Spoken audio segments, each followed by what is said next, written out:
नमस्कार, आप देख रहे हैं जेबीटी लाइव और आपके साथ मैं हूं शंकर दत्त पंत। खबरों की शुरुआत करते हैं। एक बड़ी खबर का रुख कर लेते हैं। इस वक्त आपको बता दें, मध्य प्रदेश से खबर आ रही है जहां पर लोकायुक्त को आय से अधिक संपत्ति की जानकारी मिली तो छापा पड़ा है। दरअसल आपको बता दें कि लोकायुक्त की टीम को घर पर देखकर जेलर बेहोश हो गए, यानी कि जो जेलर है मुरैना जेल में तैनात, उनके घर पर छापा पड़ा है। आय से अधिक संपत्ति से जुड़ा हुआ ये पूरा मामला बताया जा रहा है और जैसे ही लोकायुक्त को इस पूरे मामले की जानकारी मिली और उसी दौरान ये छापेमारी हुई है।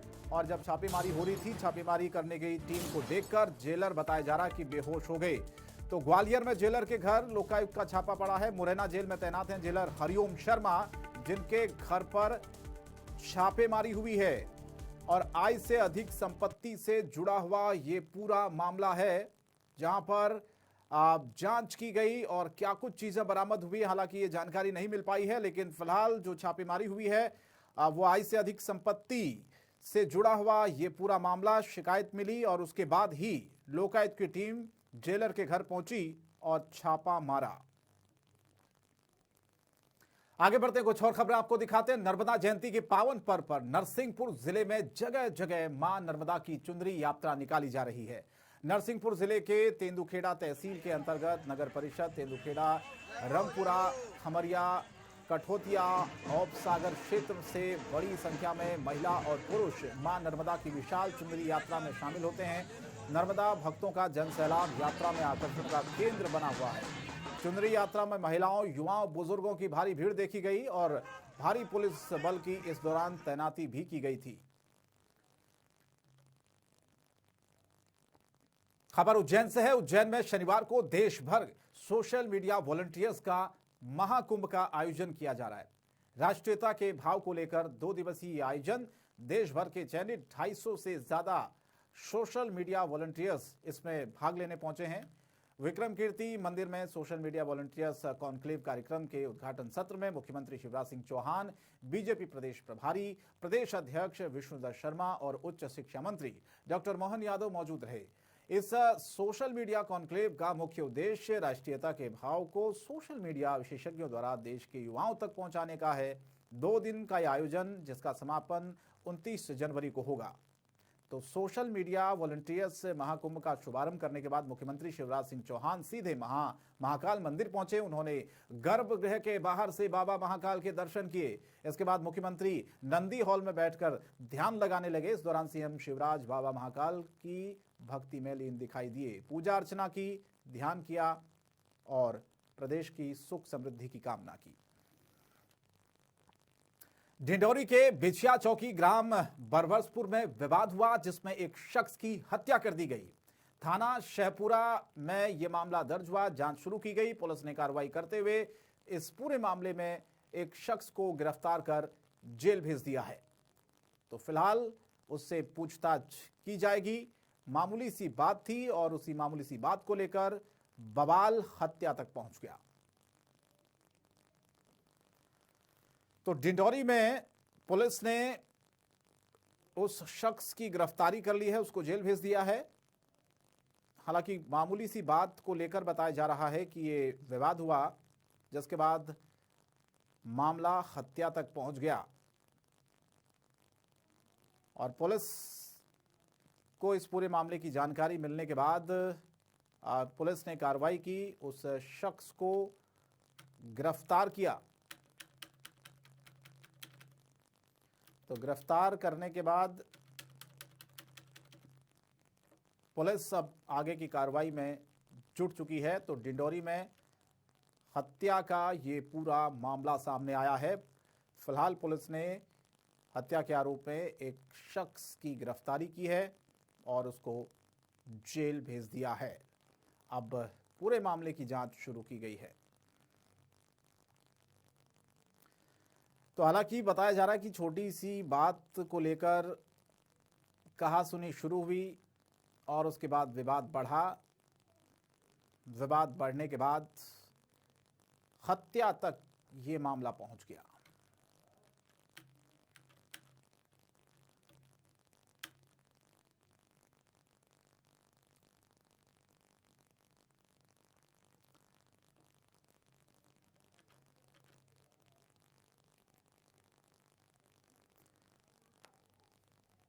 तो मामूली बात पर यह विवाद शुरू हुआ और किस तरह हत्या तक पहुंच गया और पुलिस ने कार्रवाई भी की। खबर पन्ना से। पन्ना में एक ऐसा वाकया सामने आया है जिसने सबको हैरान कर दिया है। पति ने पहले अपनी पत्नी को गोली मारी, फिर खुद गोली मारकर खुदकुशी कर ली। अब सवाल है, आखिरकार पति पत्नी के बीच में ऐसा क्या हुआ जिससे इतना बड़ा कदम उठाना पड़ा। मामला पन्ना जिले के बड़े बाजार का बताया जा रहा है, जहां पति ने पत्नी को पहले गोली मारी और फिर खुद आत्महत्या कर ली। फिलहाल ये पूरा मामला पुलिस तक पहुंचा है। बताया जा रहा है कि घटना के 2 घंटे पहले ही संजय सेठ ने सोशल मीडिया अकाउंट से बागेश्वर धाम की पोस्ट किया था और इसी घटना की हर एंगल से पुलिस जांच भी कर रही है कि आखिर क्या वजह हो सकती है। पहले पति ने पत्नी को गोली मारी, फिर उसने खुद आत्महत्या कर ली, अपनी जीवन लीला समाप्त कर ली। आगे बढ़ते हैं। स्वामी प्रसाद मौर्य के बयान के बाद अखिलेश यादव की मुश्किलें बढ़ती जा रही हैं। जी हां, मां पीतांबरा 108 महायज्ञ में पहुंचे अखिलेश यादव को विरोध का सामना करना पड़ा।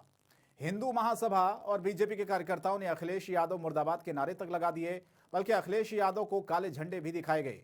इस मामले पर अखिलेश यादव ने बीजेपी पर निशाना साधा और कहा, कुछ लोगों को भेजकर ऐसी हरकतें करवाई जा रही हैं।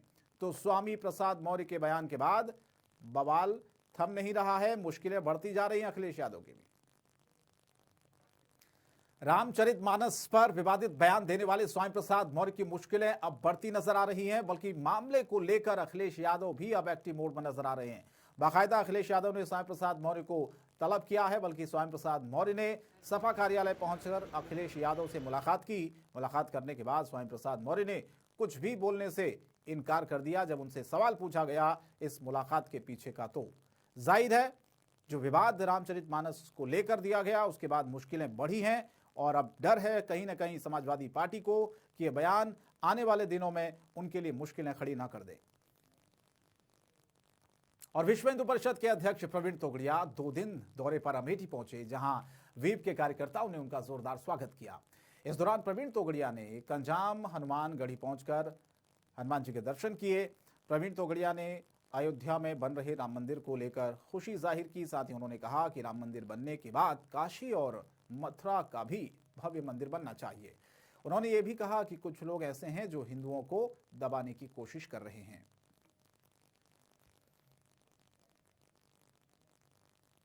सपा नेता स्वामी प्रसाद मौर्य के बयान का हर तरफ विरोध हो रहा है, बल्कि अब तो प्रयागराज के साधु संतों ने भी अपनी नाराजगी जाहिर कर दी है। स्वामी प्रसाद मौर्य की बुद्धि भ्रष्ट बताकर उनकी सद्बुद्धि के लिए यज्ञ किया गया। इस मौके पर पीठाधीश्वर मौनी बाबा के आश्रम में साधुओं ने रामायण का पाठ करके स्वामी प्रसाद मौर्य को रामचरितमानस की तमाम चौपाइयां पढ़कर उनकी सद्बुद्धि की प्रार्थना की।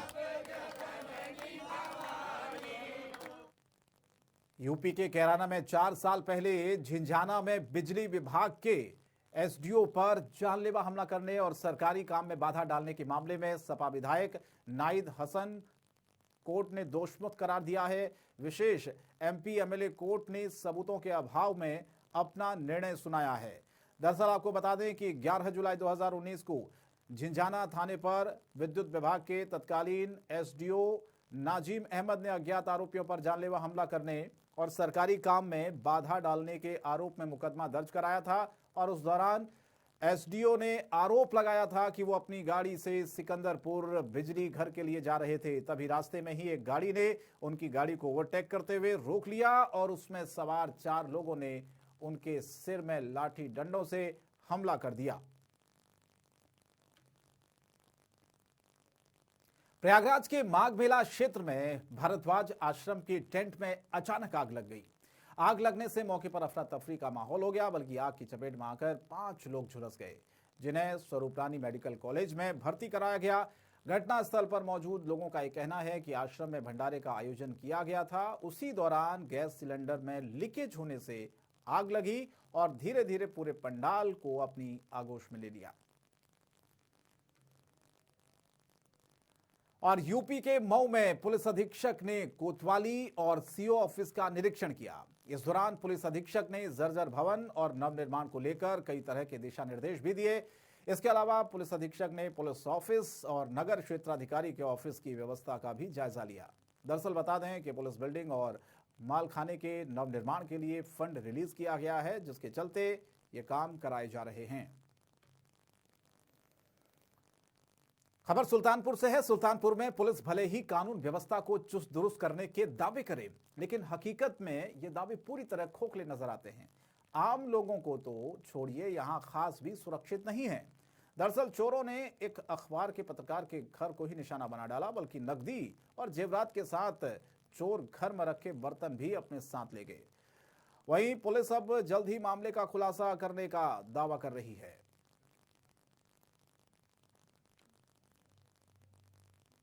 खबर इटावा से है। इटावा में पूर्व राज्यसभा सांसद रविंद्र किशोर सिन्हा के निजी सलाहकार के घर में हुई चोरी का पुलिस ने खुलासा कर दिया है। पुलिस ने चोरी के मामले में 3 चोर समेत एक कबाड़ी को भी गिरफ्तार किया है, बल्कि पुलिस ने चोरों के पास से चोरी का सामान भी बरामद कर लिया है। आरोपियों के पास से पुलिस ने पीतल के बर्तन भी बरामद किए हैं। सीओ सिटी ने बताया कि गिरफ्तार चोरों में 2 लोग शिव कुमार और रोहित नाबालिग हैं।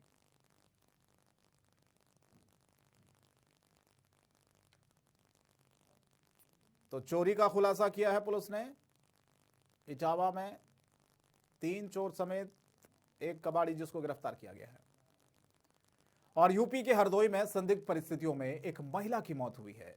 पुलिस ने गैर इरादतन हत्या का आरोप लगाया जा रहा, जबकि एएसपी का बयान भी सामने आया है, जिसमें उन्होंने बताया कि महिला की मौत हार्ट अटैक से हुई है। हालांकि पुलिस इस पूरे मामले की जांच में जुटी हुई है।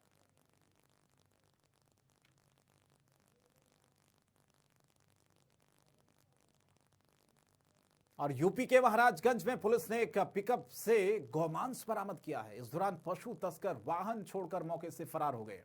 बताया जा रहा है कि पुलिस को शिकारपुर की तरफ गौमांस ले जाने की सूचना मिली थी, जिसके बाद पुलिस प्रशासन एक्शन में आ गया।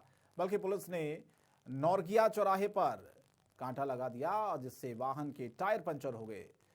तस्कर पिकअप वाहन छोड़ते वहां से निकले और आगे जाकर आरोपी पिकअप वाहन जिस तरह से छोड़कर भागे, उसके बाद पुलिस को शक हुआ और मौके से भागने में उनको कामयाबी मिली। और यूपी के मैनपुरी में पत्नी ने प्रेमी देवर के साथ मिलकर अपने ही पति को मौत के घाट उतार दिया है। बताया जा रहा कि पत्नी ने देवर के साथ शराब में जहर मिलाकर अपने पति को पिला दिया, जिससे उसकी मौत हो गई।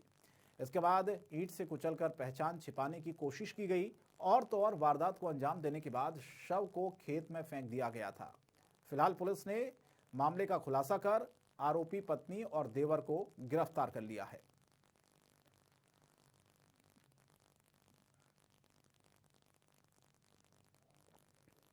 और डीसा शहर में गुजरात का सबसे लंबा एलिवेटेड ओवरब्रिज बनाया गया है। कुल 107 पिलरों पर बने इस एलिवेटेड ओवरब्रिज की लंबाई 4.5 किलोमीटर है। और निचले पिलरों को आकर्षण बढ़ाने के लिए दिशा विधायक प्रवीण माली के प्रयास से सभी पिलरों पर साज सज्जा का काम चल रहा है। राजमार्ग के साथ साथ दिशा शहर की सजावट, जिसमें दिशा नगर पालिका के सहयोग से 4 खंभों को पेंट व वॉलपेपर से भगवान श्री राम की आकर्षक छवि व भारत माता के आकर्षण चित्र के साथ वहां पर चिन्हित किया गया है। तो ये इन दिनों आकर्षण का केंद्र भी डीसा में बने हुए हैं। हालोल शहर के पास कंजरी गांव में श्री राम शिव महापुराण की कथा चल रही है। फिर इस महापुराण कथा का लाभ लेने के लिए कई श्रद्धालु कथा सुनने के लिए वहां पर आते हैं। आपको बता दें कि तस्कर गिरोह भी इस दौरान सक्रिय नजर आ रहा है। बता दें आपको कि भीड़भाड़ का फायदा उठाकर गिरोह अपना काम कर जाते हैं। 5 दिन में कई महिलाओं का सामान चोरी किया गया है, उनके मोबाइल तक खो गए हैं। इतना ही नहीं, ऐसे वक्त में कई लोगों के घरों में भी चोरी की खबरें सामने आई हैं। तो कथा के दौरान ये घटनाएं सामने आई हैं, क्योंकि चोर इसी का फायदा उठा रहे हैं। सब लोग कथा सुनने के लिए गए, घर जो खाली थे उनकी रेकी की गई और उसके बाद वहां पर चोरी की घटना को अंजाम दिया गया।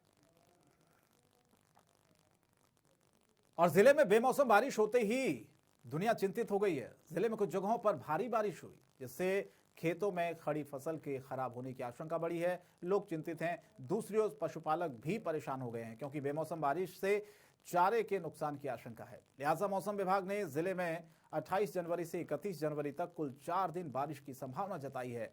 तो वहीं कल जिला आपदा विभाग द्वारा बारिश के पूर्वानुमान की शीट की घोषणा कर दी गई है। तो चिंता बढ़ी है लोगों की क्योंकि फसलों के नुकसान की भी इसमें आशंका जताई जा रही है।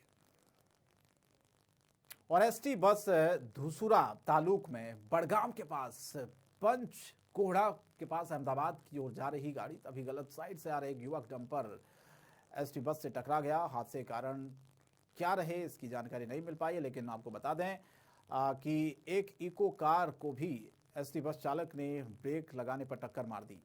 इस प्रकार तेरह हादसे पर एसटी में बैठे यात्रियों की जान चली गई।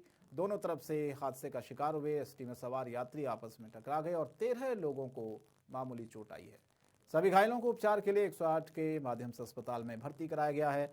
विस्फोट के बाद आसपास के लोगों में भी डर का माहौल बना हुआ है। महर्षि दयानंद विज्ञान महाविद्यालय का उद्घाटन आर्य सेवा संघ द्वारा पाटन जिले के सामी तालुक के वसपा गांव के वाडियार पंथक में किया गया है। बता दें आज के अवसर पर गुजरात के राज्यपाल आचार्य देवव्रत ने साइंस कॉलेज के नए भवन के उद्घाटन को संबोधित करते हुए कहा कि वैदिक परंपरा का पालन करने और विज्ञान के साथ साथ वेदों का अध्ययन करने से ही हम पूरी तरह अग्रसर हो सकेंगे। तो महर्षि दयानंद विज्ञान महाविद्यालय का उद्घाटन और इसमें खुद राज्यपाल मौजूद रहे और उद्घाटन कार्यक्रम में कई बाकी लोगों ने भी शिरकत की। और सूरत से एक अजीबोगरीब मामला सामने आया। दरअसल 23 साल की उम्र में हत्या कर फरार हुआ आरोपी शख्स 28 साल के बाद 52 साल की उम्र में पकड़ा गया है। पुलिस ने 1.5 साल की मेहनत के बाद आरोपी को केरल से गिरफ्तार किया है। आपको बता दें कि पांडिसरा में 1995 में हुई हत्या का मामला 28 साल बाद सुलझ गया है। हत्या कर फरार हुए आरोपी को 28 साल बाद गिरफ्तार करने में कामयाबी हासिल हुई है। इस आरोपी को पकड़ने के लिए पुलिस ने सालों की मशक्कत की और पिछले 1.5 साल से लगातार उस पर नजर बनाई हुई थी और आखिरकार उसको पकड़ लिया गया।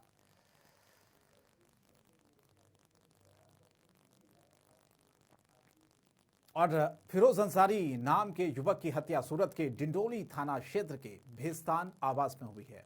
इस घटना के संबंध में डिंडोली पुलिस ने हत्या का मामला दर्ज कर आरोपी को गिरफ्तार करने का प्रयास किया। पुलिस ने हत्या के अपराध में फरार चल रहे आरोपियों की तलाश के लिए अलग अलग टीमों का गठन भी किया। बता दें आपको, वहीं पुलिस ने डिंडोली थाने में काम करने वाले पीएसआई हरपाल सिंह व उनके स्टाफ ने पहले 5 आरोपियों को पकड़ा था और मुख्य आरोपी फरार चल रहा था। पुलिस से बचने के लिए फरार मुख्य आरोपी इमरान मेंटल को भी बताया जा रहा है कि गिरफ्तार कर लिया गया है। तो एक तरह से ये कामयाबी मिली है पुलिस को, जिसमें पुलिस ने हत्यारे को आखिरकार गिरफ्तार कर ही लिया। सूरत पुलिस को बड़ी कामयाबी मिली।